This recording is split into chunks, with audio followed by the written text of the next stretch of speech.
Bonjour à tous et heureux de vous retrouver ici à Milan pour revivre la 7e rencontre mondiale des familles. La dernière, c'était à Mexico il y a 3 ans. Eh bien, les occasions de soutenir la famille sont trop rares pour ne pas les manquer. La famille, un couple qui dure, le bonheur d'avoir des enfants, c'est un idéal dont on rêve et dont pourtant beaucoup rangent au rang des modèles dépassés, désuets. Pourquoi cette contradiction, ce paradoxe aussi fort? Quel rôle pour les familles chrétiennes et comment développer, tenir un style de vie prophétique qui puisse parler d'ailleurs autant aux croyants qu'aux non-croyants? Eh bien, nous allons voir au fil de cette émission Hors les murs comment cet événement peut nous éclairer avec ces deux grands temps forts, les célébrations et la foule des grands jours avec le pape Benoît XVI et ce congrès pastoral et théologique. On va faire tourner un peu nos méninges pour comprendre comment la famille structure la société, comment elle habite cet espace social en accompagnant des générations dans ce monde de la consommation, dans ce monde plein de confusion, en manque de repères. Et puis, bien sûr, nous serons aux côtés des pèlerins, notamment les Français, les 800 Français qui sont accueillis généreusement dans les familles milanaises. Oui, enfin Milan. On est content d'être arrivés en famille et voilà, de partir à la rencontre avec le pape et avec plein d'autres familles. Voilà, on est super heureux. Ça fait longtemps qu'on se prépare. Nous voilà maintenant dans la paroisse Saint-Pie V, pas très loin du centre-ville. L'un des bus des participants français vient d'arriver. Je vous parlais tout à l'heure de l'hospitalité milanaise, et bien la preuve en images.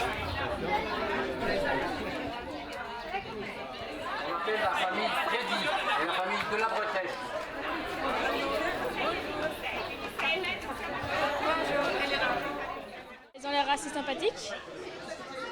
J'ai un peu peur de ne pas trop savoir parler avec eux.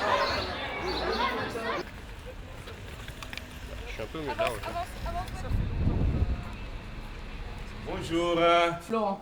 Luca, enchanté, bienvenue. L'accueil est extraordinaire, je trouve. On arrive dans deux familles qui sont prêtes à nous recevoir alors que nous sommes 7. On sent une grande générosité, une grande simplicité. C'est très touchant, je trouve. Et oui, on se sent en confiance, bien sûr. J'aimais cette idée d'accueillir une famille étrangère. Qu'est-ce que vous comptez faire partager? Surtout le sens de la famille, l'amitié, le sens de l'accueil et l'opportunité d'échanger, d'apprendre quelque chose des autres hommes, des autres familles et des autres femmes. Moi, j'ai regardé si j'avais des bons vins. C'est le cas. Et donc, je pense que ça va être bien. C'est français? Non. Un vin italien. Des monuments, des bâtiments romains de Rome. Je m'initie à la langue italienne. Donc, en gros, les mois, l'alphabet, les chiffres. C'est marrant, ça ressemble quand même un peu à la France. Enfin, je suis pas dépaysé, enfin pas tellement en fait. Et ça me plaît beaucoup parce que on se sent tout de suite proche en fait des gens. On a beau être dans des pays différents, on se comprend, on se parle, etc. Plein d'espérance, de petits signes de simplicité, de confiance. En fait, j'appréhendais un petit peu. On a eu le sentiment d'être attendus depuis longtemps. Tout était prêt pour nous. Et puis de part et d'autre, on savait qu'on plongeait dans l'inconnu, qu'on acceptait de prendre des risques, de se livrer, de se donner, de se découvrir. Et je trouve que ça s'est fait très facilement en fait. Les spécialistes pensent qu'il y a eu pété alors, à l'amitié et à votre voyage. Chine, tout le monde. Allô, Chine, Gabrielle, Lucille. Voilà, Alice. Nous sommes avec Emmanuel et Bénédicte d'Amour et Vérité. Vous faites partie de l'un de ces 3 mouvements qui se sont mobilisés en France pour cette rencontre mondiale des familles avec les équipes Notre-Dame, avec les AFC, les associations familiales catholiques. On voit bien que c'est d'abord une rencontre entre des familles de cultures et de pays différents. Alors effectivement, en venant ici, nous avons répondu à cette invitation du Saint-Père qui a invité l'ensemble des familles du monde entier à se rencontrer pour vivre un temps en commun et un partage d'expériences sur ce qui se vit aujourd'hui dans la société. Nous sommes heureux de pouvoir retrouver peut-être des familles que nous connaissons et d'autres familles que nous ne connaissons pas. La rencontre avec les familles italiennes dans lesquelles nous sommes hébergés, et les enfants peuvent aussi découvrir, voilà, ils parlent avec le sport pour certains, des jeux de cartes, peut-être, voilà, ils vont découvrir aussi que les enfants sont comme eux ailleurs. Et à travers cette rencontre mondiale des familles, c'est aussi découvrir qu'au fond, la famille, et bien au-delà d'ailleurs de la seule famille, des seules familles chrétiennes, la famille, c'est le creuset de l'humanité. C'est un patrimoine, un bien commun pour toute la société. Alors effectivement, la famille, c'est naturel. La famille, c'est pas une invention du monde catholique, mais c'est quelque chose qui de tout temps a existé. Et on est ici aujourd'hui pour vivre cette réalité et voir comment la famille enrichit la société aujourd'hui, comment elle peut contribuer à son évolution. Oui, dans un monde qui parfois ne reconnaît pas toujours la famille d'ailleurs.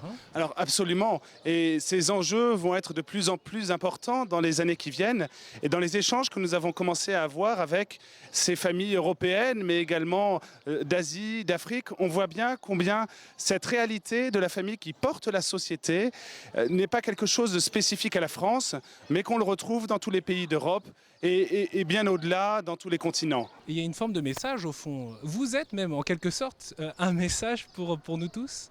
Alors la famille, c'est ce patrimoine de l'humanité, et ce que l'on voit, c'est que c'est un patrimoine commun que l'on cherche à montrer ce visage de famille heureuse d'être unie. Ce sentiment d'unité se dégage très fort de ce colloque. Justement, vous parlez de ce colloque, Emmanuel, et on va essayer de plonger dans ce congrès théologique et pastoral pour voir comment la famille, on parlait de creuset de l'humanité, de patrimoine pour l'humanité, et bien combien il faut travailler, peut-être même faire bouger un peu la manière dont on perçoit les choses pour faire émerger une nouvelle culture autour de la famille.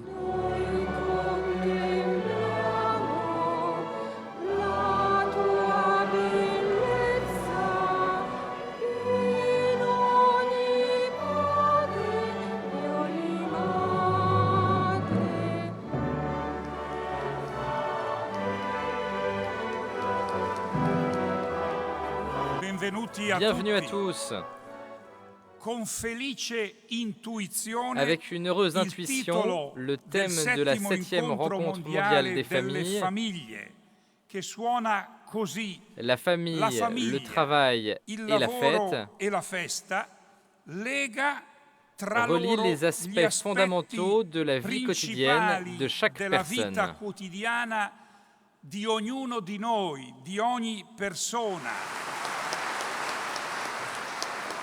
La famille est discutée, les relations aussi. Le travail crée souvent des divisions et des conflits. Cela risque d'amenuiser l'humanisation. Dans une perspective sécularisée, la famille et le travail finissent par être considérés dans une pure optique d'utilité, dans une recherche d'un intérêt individuel.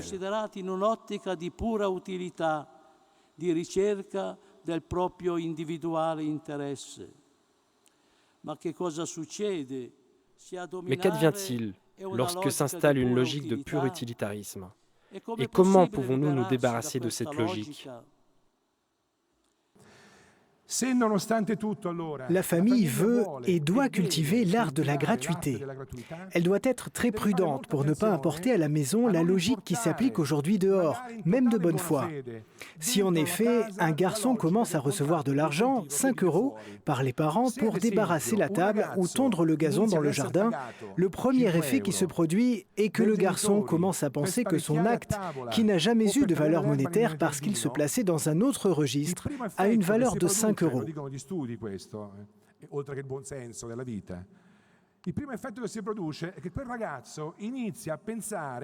Si un jour cette incitation monétaire s'arrête, le travail sera aussi probablement interrompu.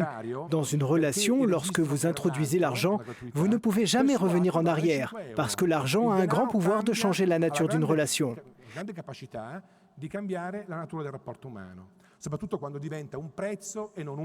L'une des tâches spécifiques de la famille est la formation des personnes à l'éthique du travail bien fait.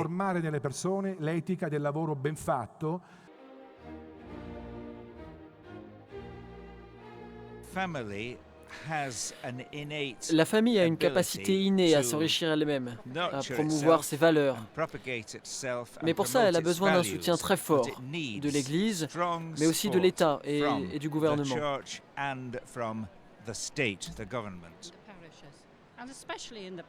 Surtout dans les paroisses, parce que les paroisses sont aussi des familles. On sent ici, dans cette salle du congrès, beaucoup d'amitié et de soutien. L'information qu'on nous donne ici est solide. Quand nous rentrerons dans notre pays, notre ville, notre paroisse, nous aurons dans notre cœur cette force de témoigner. C'est magnifique. Il est nécessaire de réfléchir pour promouvoir un nouveau type de culture, une culture de la famille et non pas une culture de l'efficacité et du rendement à tout prix et qui coûte à la famille. Là, de prendre ce temps de recul, de réfléchir, voilà, ça permet de faire avancer et de donner une autre perspective pour les années à venir.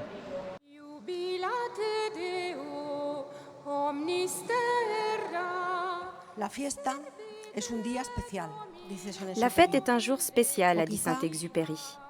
Peut-être que chaque jour est une fête. Mais il y a des jours particuliers où l'on s'arrête pour consacrer du temps à ce qui donne du sens aux autres jours.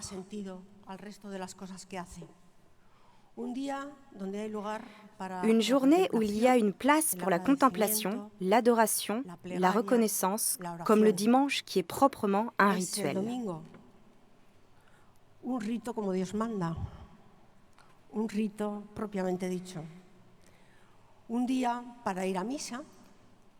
Une journée pour aller à la messe, pendant laquelle le temps s'arrête pour s'unir avec l'éternité. Milan a des exemples pour illustrer l'adage de mon pays. La fête se reconnaît par la messe et par le repas, comme le montre l'ultime scène de Léonard de Vinci, célèbre dans le monde entier.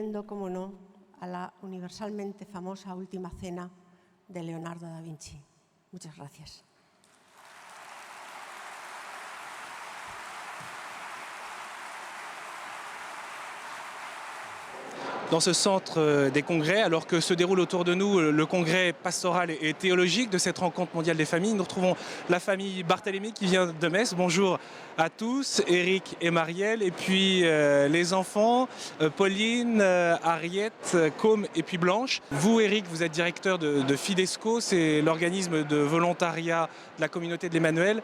Vous, Marielle, vous êtes conseillère conjugale, et puis nous sommes accompagnés du cardinal archevêque de Lyon, le cardinal Philippe Barbarin. Merci beaucoup d'être là. Vous intervenez les uns les autres dans le cadre de ce congrès. Je me tourne vers vous peut-être, Eric, parce que c'est vrai que dans nos familles, on entend souvent que par rapport aux enfants, l'un des objectifs, c'est que les enfants fassent de bonnes études et un bon métier, gagnent bien leur vie aussi. Alors c'est à la fois tout à fait louable, parce qu'on sait combien c'est difficile quand on n'a pas de travail, et en même temps, est-ce que c'est pas à double tranchant ? Ça compte pour des parents que des enfants aient les moyens de vivre une vie équilibrée et une vie heureuse. Mais pour nous, une vie heureuse, ça ne veut pas forcément dire qu'ils fassent les meilleures études et qu'ils aient les métiers les plus rémunérateurs. Pour nous, c'est qu'ils accomplissent les capacités qui sont en eux, et puis qu'ils aillent au bout de ce qu'ils sentent comme un appel, et donc qu'ils soient attirés vers un métier ou vers un autre. L'essentiel, c'est qu'ils le réalisent en fonction de toutes leurs capacités et qu'ils s'investissent complètement dans ce qu'ils sont capables de faire, mais en fonction de leur choix et pas en fonction de ce que le métier va rapporter en termes de notoriété ou en termes d'argent. Moi, je me rends compte que d'abord le regard des autres était très important pour nous, à voir peut-être tenir une certaine situation ou un certain... Et qu'on s'est rendu compte, en fait, au bout de 10 ans de mariage, que notre vie était très morcelée. On avait d'un côté notre vie sociale, notre vie amicale, nos enfants, la vie professionnelle d'Eric à cette époque-là. Et on se disait, mais il n'y a pas d'unité. En fait, il y a plusieurs pans dans notre vie. Et de se dire, mais voilà, comment faire cette unité dans notre vie ? Donc d'abord pour nous ça a été un peu un choix de la foi, c'est vrai, de dire ben voilà, Seigneur vient unifier notre vie, donc ça demande de faire des choix. Pour nous la réflexion d'un départ en mission comme volontaire Fidesco au Bénin, ça a été dire voilà, notre vie, elle a un sens aussi au service des autres. Oui, parce que vous êtes parti en volontariat avec déjà 5 enfants au Bénin, à Cotonou. Pendant combien de temps? Pendant 2 ans. Voilà. C'était justement pas pour y rester, mais peut-être pour aller vers l'autre, aller vers ses cultures, nous enrichir de l'autre et pouvoir donner de ce que nous pouvions apporter. Et en même temps dire à nos enfants, la foi, c'est pas qu'aller à la messe, mais c'est aussi poser des actes pour les autres. En fait, nous nous définissons parce que nous donnons aux autres. Alors ça, c'est la réflexion la plus profonde, je trouve, qui est menée, c'est que la logique la plus profonde de l'homme, c'est pas ce qu'on lui donne, c'est ce qu'il donne. Ça, c'est quelque chose qui est vraiment greffé sur le Christ, en le sens que la grande définition du Christ, c'est que Dieu a tant aimé le monde qu'il a donné son Fils. Donc il est d'abord un don. Et quand on voit ce Fils arriver chez nous, il a grandi comme un petit bonhomme à Nazareth. Et il y avait une réflexion très belle du cardinal Teta Manzi, où il dit Jésus, c'était un Jésus naturel et normal comme tout le monde. Et donc il était à l'intérieur d'une famille, puis il a appris un métier, puis il était à l'intérieur d'une communauté juive, puis à l'intérieur d'un village, puis etc., etc. Et en fait, quelqu'un se définit beaucoup par ce qu'il donne. Et souvent, on a inversé, c'est ce qu'Étienne a dit dès le début, par qu'est-ce que ça va te rapporter? Ça va te rapporter d'être toi-même surtout. Je trouve un apport considérable de la conférence du cardinal Teta Manzi, c'était qu'il nous a mis ça en relation avec l'encyclique sociale de Benoît XVI, qui a introduit cette chose très originale dans le chapitre 3, où il a dit, mais même à l'intérieur de l'entreprise, ce qui fait marcher l'entreprise au-delà de la rentabilité, c'est la logique de la gratuité. Alors tout le monde est tombé à la renverse en disant, les entreprises, c'est fait pour faire de l'argent et pas de la gratuité. Il a prouvé le contraire. C'est-à-dire que quand à l'intérieur d'une entreprise, on est uniquement sur les contraintes financières, etc., on finit par étouffer complètement. Et dans beaucoup d'entreprises, on voit justement que c'est parce que, je pense par exemple chez moi à Lyon, à l'Institut Mérieux, qui est une entreprise extrêmement performante. N'empêche que quand il y a eu le désastre en Haïti, immédiatement ils ont envoyé du monde. C'était totalement gratuit, la société n'y a rien perdu. Donc elle a donné beaucoup, mais elle y a beaucoup gagné en se donnant. Alors ça, c'est quelque chose qui est vraiment à changer, à redécouvrir et à comprendre. Et où est-ce qu'on le comprend mieux qu'à l'intérieur de la famille où on donne la vie à une petite blanche comme ça qui arrive longtemps après le 5e, etc. Donc c'est un cadeau assez extraordinaire et en fait qui vous-même vous rapporte énormément aussi, qui est un retour de joie étonnant, imprévu, etc. On parlait tout à l'heure de votre expérience de volontariat. Est-ce que précisément ce volontariat, ça a été comme une expérience fondatrice et peut-être qui donne une manière de vivre spécifique à votre famille? Alors je vais répondre pour moi et puis ils le diront. Une motivation profonde pour nous, c'était vraiment de leur dire on est appelé à servir ceux qui sont à côté de nous. Ça c'est quelque chose d'humain, mais ne serait-ce que ça, on ne peut pas rester comme ça, une famille qui va bien et puis ne pas se sentir interpellé par ceux qui souffrent à côté ou dans des pays plus loin. Et puis dire, mais on le fait au nom de sa foi, parce que ce qui compte, c'est de montrer que cette personne, elle a autant de dignité que mon frère, mon père, ma mère, avec qui je vis tous les jours, et qu'elle mérite, et que Jésus mérite qu'on dise oui, je vais partir pour ça. Hein.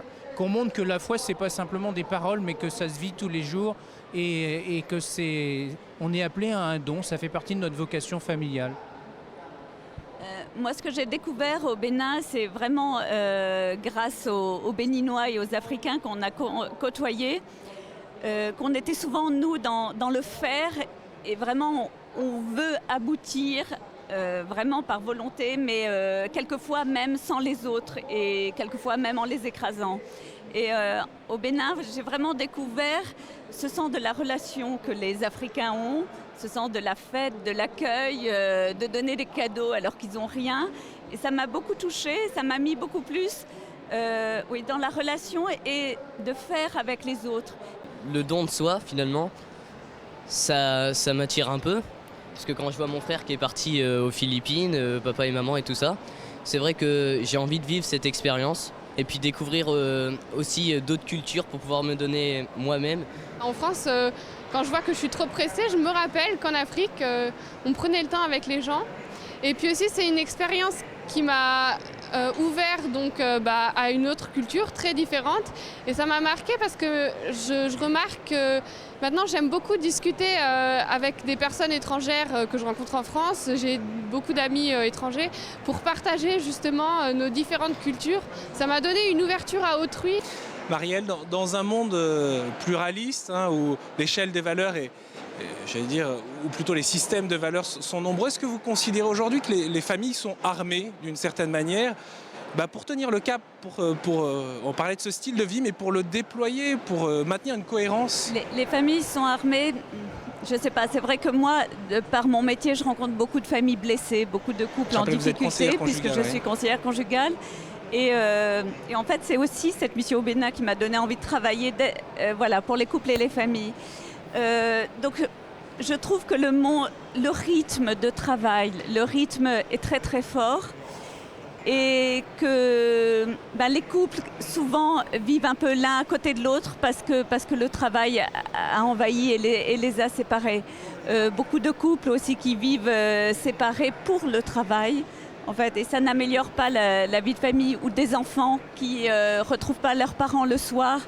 Armés, je ne sais pas, je pense que les familles essaient de faire comme ils peuvent, vraiment, avec le monde actuel, et que peut-être justement, il manque un peu de lieux peut-être d'écoute, de lieux de ressourcement, de lieux aussi où avoir des idées tout simple pour faire la fête, parce que c'est le grand thème de la rencontre, et je pense que c'est tellement important de pouvoir rire avec ses enfants, avec son conjoint.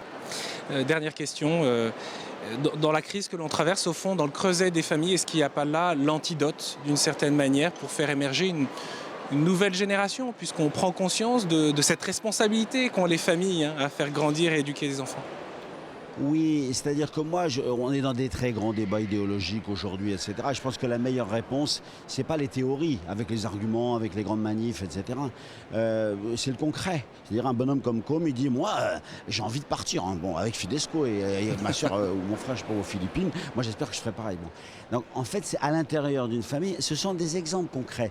La plus belle réponse, c'est la joie qu'on vit, c'est l'affection qui nous unit, c'est le travail auquel on accède, c'est que dans quelques années, quand elle sera infirmière avec un peu de métier, elle dira c'est extraordinaire et elle racontera ce qu'elle fait. Et en fait, tout le monde est content. Vous voyez.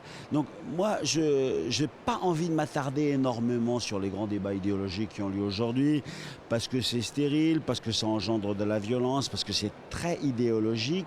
Et je pense que c'est les faits qui parlent. Aujourd'hui, c'est des débats qu'on va avoir sur les familles recomposées, sur l'utilisation des embryons, sur l'accès à la fécondité comme on veut, sur le mariage homosexuel et tout et tout. On a l'impression que c'est un véritable combat idéologique. Nous, on n'a pas tellement d'arguments à dire ça c'est mieux, etc., etc. On a plutôt l'idée de dire, attendez, c'est la première page de la Bible, donc c'est en fait la première page et les soubassements de l'humanité. On vous promet que si on vit selon ce qui nous est donné là, on aura comme conséquence un bonheur nouveau, étonnant, fragile, etc. Donc c'est certainement sur ce chemin-là qui est un chemin de vérité, quoi. C'est pas les errements des parlements européens maintenant parce que c'est la mode qui sont des chemins de bonheur. Donc c'est une idéologie qui est à la mode.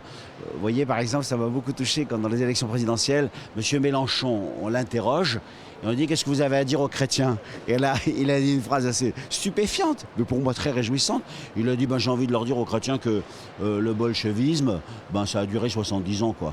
Tandis que l'Église, ça fait 2000 ans qu'elle existe. Et je trouve qu'avec ça, il a tout dit. C'est-à-dire que lui, il milite pour un front de gauche. Bon, d'accord, c'est son choix. Enfin, il est lucide. Et il sait que ces machins-là, c'est comme le clapotis des vagues, quoi.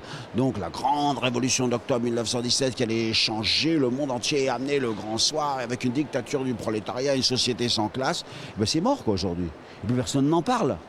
Alors que la petite voix douce d'un évangile qu'on n'arrive pas à vivre, qu'on est très en dessous de ce que Jésus nous demande, mais qu'on sait quand même que c'est très vrai, qu'on devrait le faire et qu'on devrait donner sa vie, c'est une source de joie pour aujourd'hui, mais pour dans 10 000 ans aussi, hein. Merci à tous pour votre témoignage. Ici, on parle du travail, mais on parle aussi de la fête, cette respiration vitale dans le rythme de la vie des familles. Avant d'en parler, d'y revenir avec le frère Enzo Bianchi, je vous propose un petit tour dans cette foire des familles qui nous entoure. On voit les expositions autour de Louis et Zélie Martin, les parents de la petite Thérèse, et puis ces photos prises dans un village italien de toute la diversité culturelle des familles. Et dans cette foire des familles, bien sûr, c'est l'occasion d'un partage de bonnes pratiques, donc petite visite dans cette foire des familles.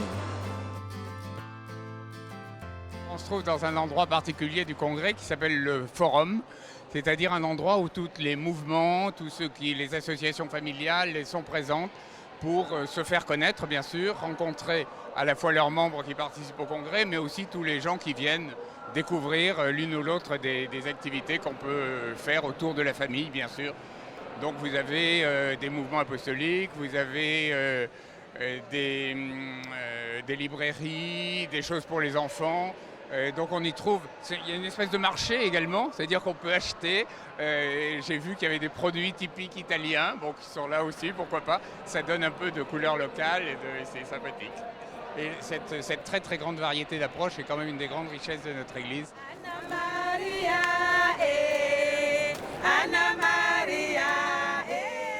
C'est formidable. Alors la documentation pour mener les réflexions pour nos activités au Cameroun, il y en a suffisamment. Malheureusement, on n'a pas beaucoup en langue française, mais on a quand même déjà eu suffisamment. Et puis la rencontre mondiale des familles, c'est beaucoup de chaleur et on sent vraiment l'unité dans le Christ.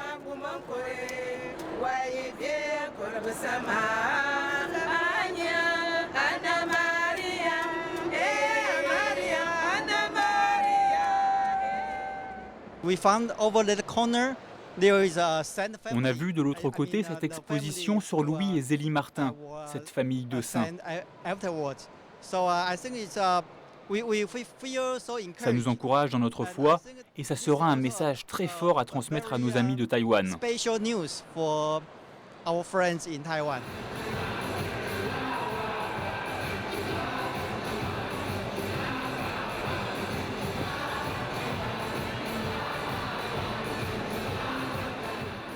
C'est bien d'être confronté à de nouvelles cultures et à des personnes différentes. Là, on est en train de faire une espèce de grosse chorégraphie. Puis après, on va essayer de connaître les autres. Là. La rencontre puis la joie. On dirait que c'est la fête, comme le thème pour le congrès. C'est vraiment le fun.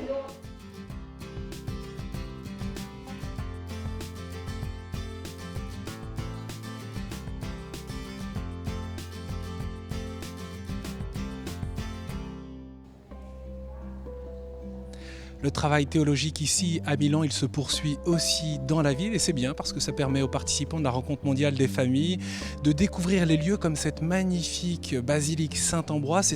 C'est Saint-Ambroise lui-même, l'évêque de Milan, qui a souhaité la construction de cette cathédrale à la fin du IVe siècle. Elle a été rebâtie et aménagée, restaurée à la fin du XIe siècle. Et bien ici, en ce moment même, se déroule une conférence, une table ronde avec notamment le frère Enzo Bianchi, qui est le prieur de la communauté de Bosé, sur la place de l'Eucharistie dans la vie des familles, notamment le dimanche.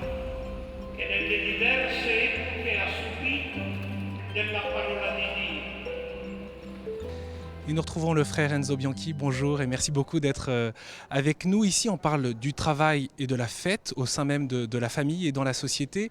Quel regard vous portez, vous, frère, sur la manière dont on fait la fête aujourd'hui dans nos sociétés occidentales ?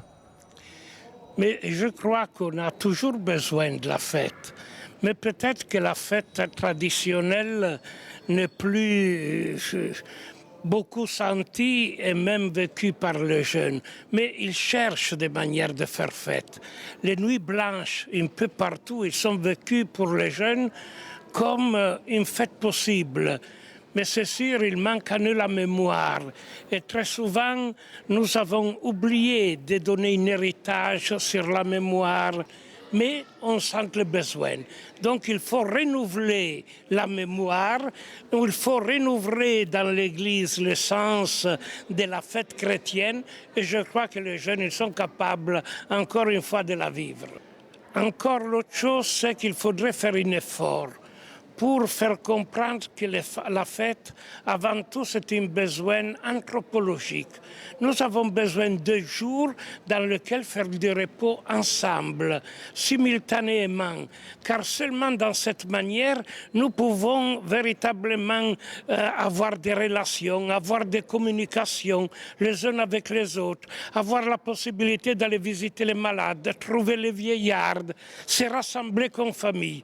Mais il faut insister que ça, c'est un chemin d'humanisation avant d'être un précepte religieux.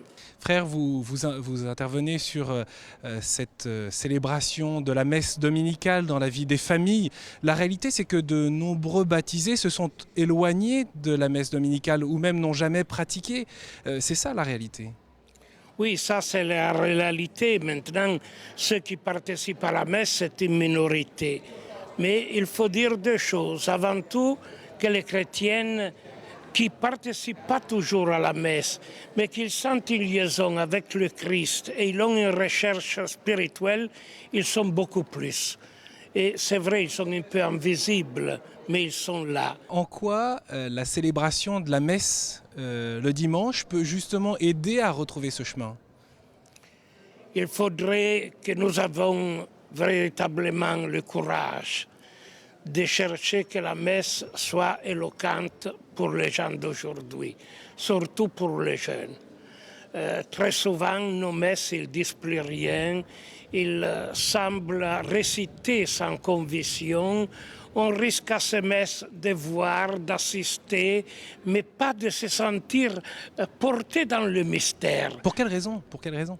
Mais je crois car il n'y a pas une attention, il n'y a pas une sérieuté suffisante, il n'y a pas une conviction, très souvent même de la part des prêtres qui célèbrent. Alors tout se fait par routine, tout se fait comme si c'était une obligation. À ce moment-là, la messe n'est plus une fête, il faut bien le dire.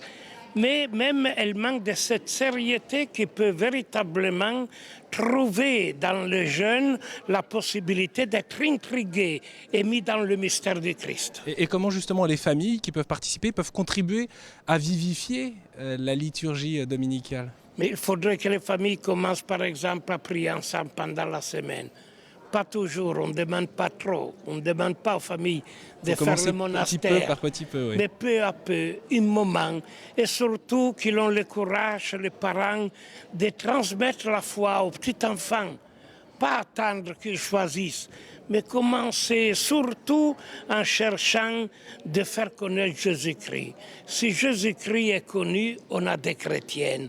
Si est connue seulement la morale chrétienne, seulement une certaine conviction sur Dieu, on n'a pas de chrétiennes, on aura des hommes religieux. Et ça, ce n'est pas le christianisme. Et vous parlez de courage. Il faut du courage aujourd'hui? Il faut beaucoup de courage, beaucoup d'audace. Il faut résister à l'homologation de la société de consommation. Il faut dire des non, faire des renoncements. Mais ça vaut la peine car de ça dépend de notre chemin d'humanisation. Il ne faut pas se sentir une citadelle comme les ennemis au dehors. Mais il faut en tout cas avoir cette conviction forte que le Christ peut nous amener à Dieu. Et d'être en lien avec la parole de Dieu, Dieu lui-même révélé dans sa parole. Ici, on est dans cette basilique Saint-Ambroise, oui. Saint-Ambroise qui a amené ici la Lectio Divina en Occident. Et on sait que ça vous parle, vous, à la communauté de Beauce. Hein.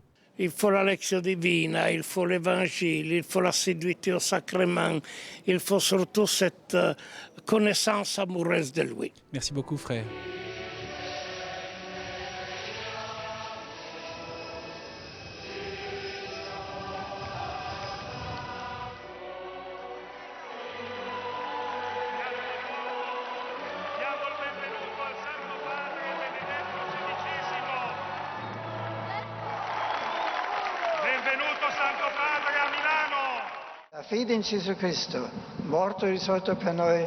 La foi en Jésus-Christ, mort et ressuscité pour nous, vivant au milieu de nous, doit animer tout le tissu de la vie, personnel et communautaire, public et privé, afin de permettre un bien-être stable et authentique à partir de la famille qui doit être redécouverte comme un patrimoine principal de l'humanité. Santo Padre, ti amamos muito.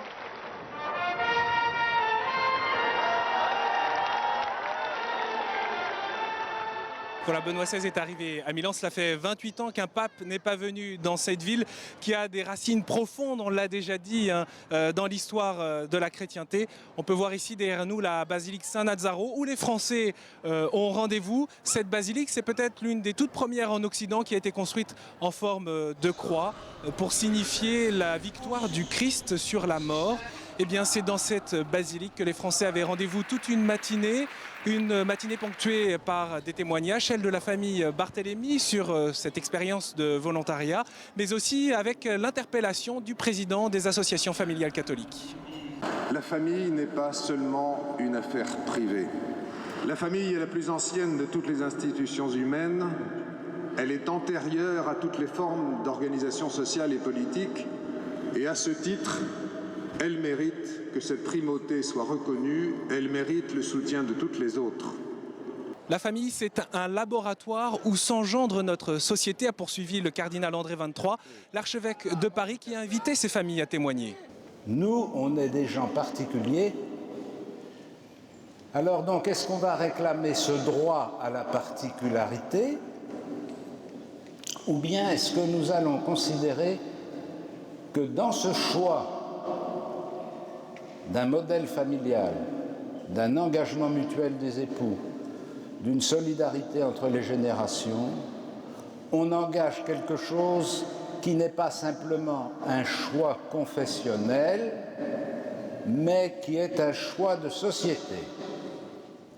Et notre foi chrétienne nous enracine de façon plus déterminée encore dans cette conviction que l'union stable, définitive de l'homme et de la femme pour élever leurs enfants est inscrite dans le code génétique de l'humanité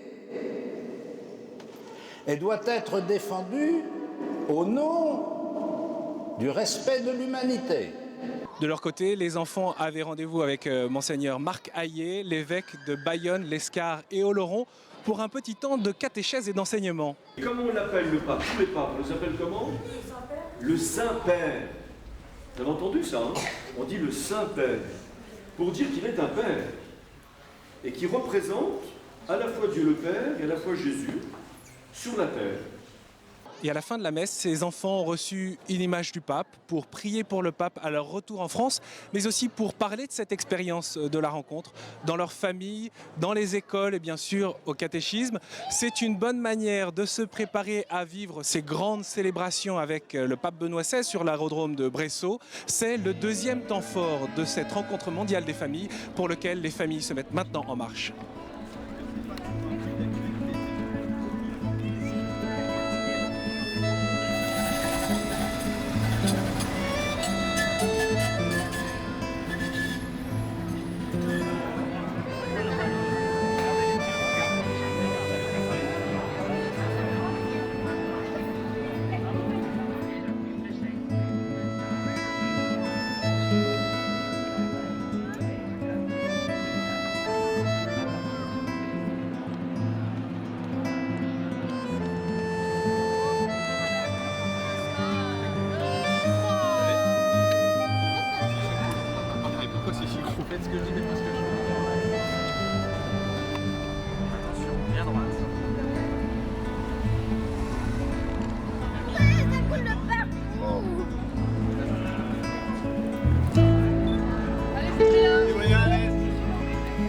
Voici maintenant à l'aéroport de Bressot, un aéroport transformé en lieu de célébration pour la foule des grands jours, avec la fête des témoignages samedi soir et puis bien sûr la messe de dimanche où les familles pourront rencontrer le pape.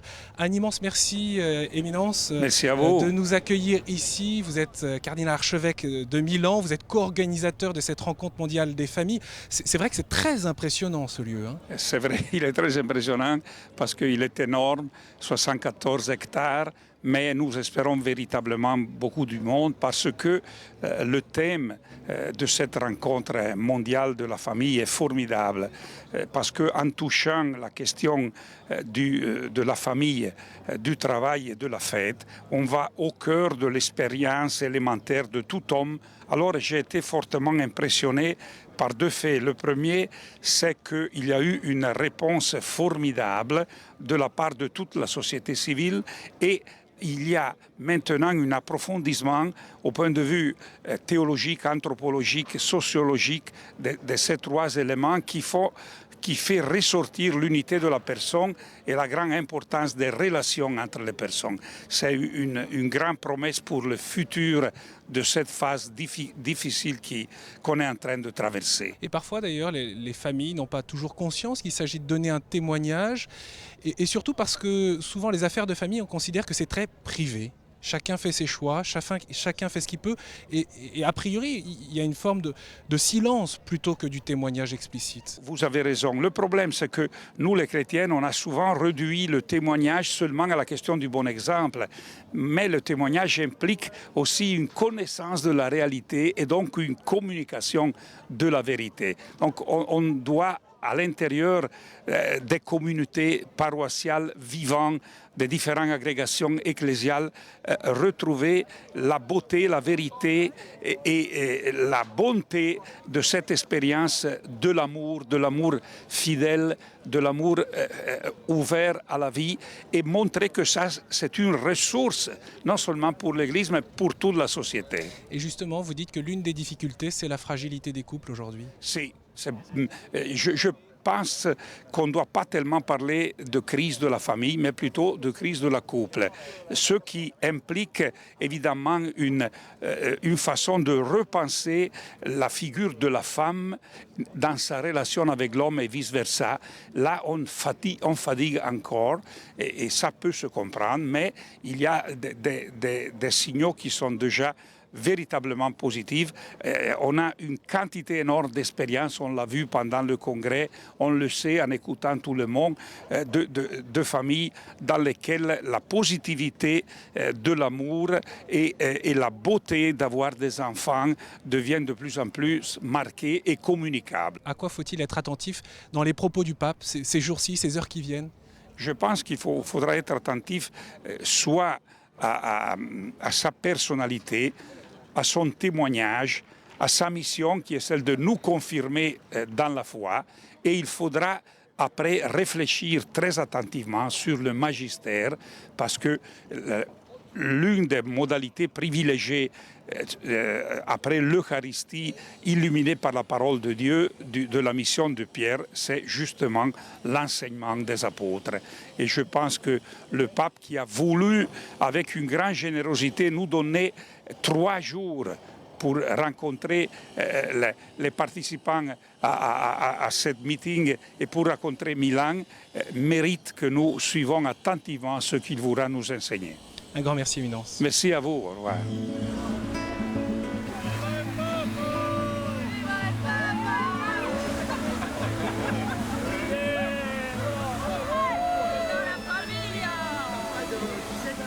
Allez, on y va. Patrick, garde la main.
Sainteté, nous sommes Farah et Serge et nous venons de Madagascar.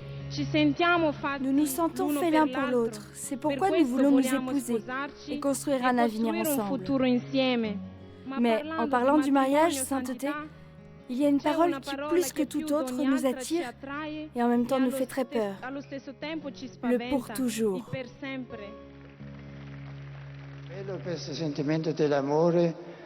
Ce sentiment de l'amour est beau, mais il doit être purifié. Il doit prendre un chemin de discernement, c'est-à-dire que la raison et la volonté doivent aussi intervenir. Raison, sentiment et volonté doivent s'unir. Je pense souvent aux noces de Cana. Le premier vin est très beau, c'est le fait d'être amoureux. Mais il ne dure pas jusqu'à la fin. Un second vin doit venir, c'est-à-dire doit fermenter et grandir, mûrir.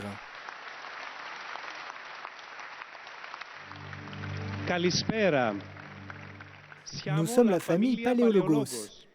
Nous venons d'Athènes.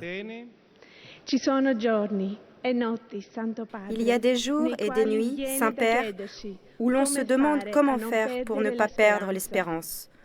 Que peut dire l'Église à tous ces gens, à toutes ces personnes et à ces familles sans aucune perspective?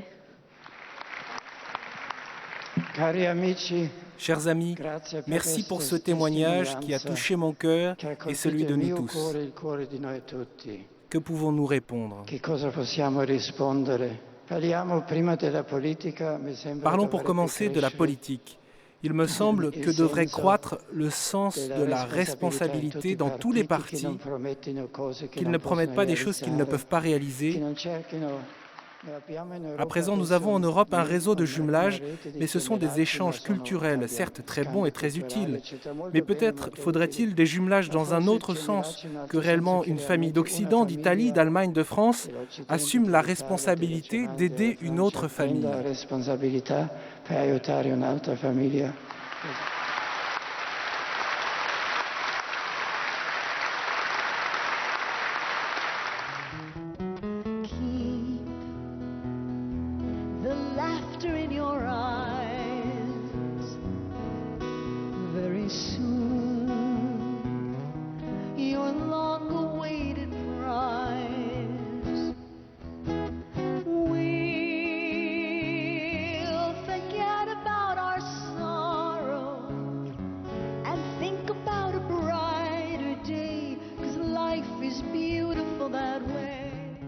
Buonanotte, arrivederci domani, buonanotte, grazie.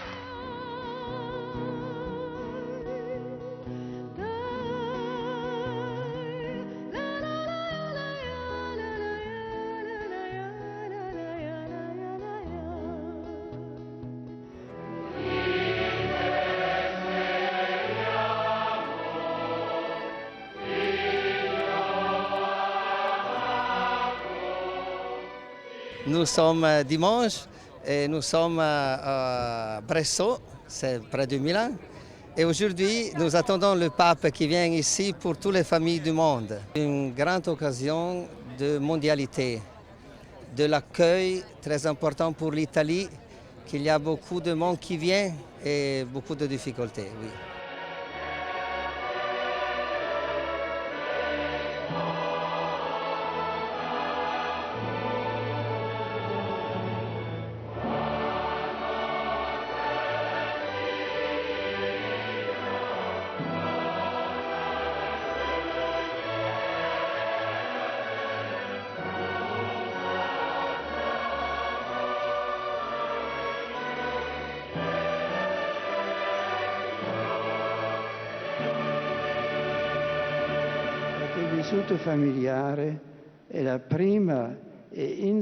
Votre vécu familial est la première et irremplaçable école des vertus sociales telles que le respect des personnes, la gratuité, la confiance, la responsabilité, la solidarité, la coopération.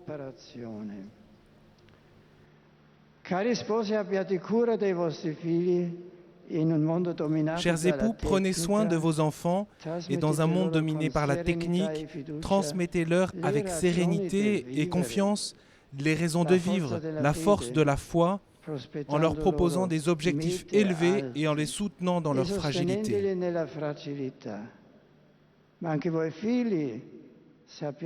Mais vous aussi, les enfants, sachez maintenir sans cesse une relation de profonde affection et d'attention prévenante à l'égard de vos parents et que les relations entre frères et sœurs soient aussi des occasions de grandir dans l'amour.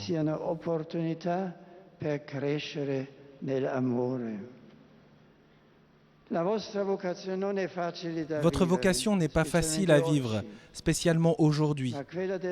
Mais celle de l'amour est une réalité merveilleuse. Elle est l'unique force qui peut vraiment transformer le monde.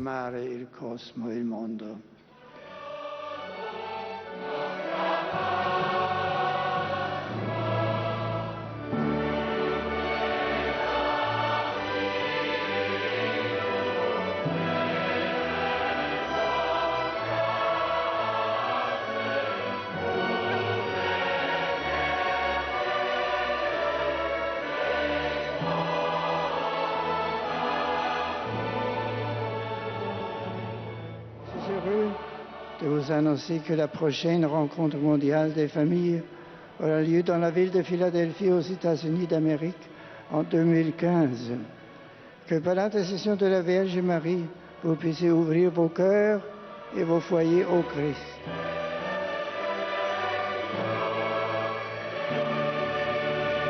Nous arrivons au terme de cette très belle rencontre mondiale des familles ici à Milan et nous sommes avec Monseigneur Jean Lafitte. Vous êtes secrétaire du Conseil pontifical pour la famille.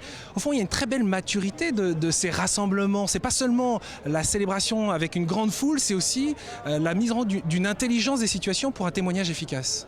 Oui, on a observé, vous avez tout à fait raison, au cours de ces dernières journées, que les familles, dans la joie qui était la leur de se retrouver, de prier, de vivre un moment fort, de réflexion, de prier avec le Saint-Père, étaient de plus en plus conscientes qu'elles représentent une richesse et un bien pour toute la société.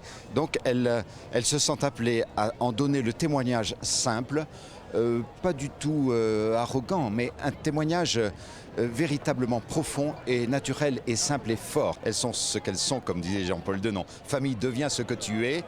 Et cela se voit ici de façon très très forte au cours de ces journées. Oui, oui. Alors vous êtes satisfait, vous qui êtes co-organisateur avec le Conseil pontifical pour la famille et le diocèse de Milan? Écoutez, satisfait, plus que satisfait, je suis assez comblé parce que vraiment, la réalité dépasse ce qu'on avait imaginé. Vous savez, vous imaginez des choses, mais là, on a vraiment l'impression que les familles du monde entier se sont donné véritablement rendez-vous. Et le pape l'a dit, les prochaines rencontres mondiales des familles, c'est Philadelphie. Oui, vous avez parfaitement entendu. L'archevêque, Monseigneur Chaput, est extrêmement heureux. Vous savez que nous alternons les continents. Les rencontres mondiales ont lieu tous les 3 ans.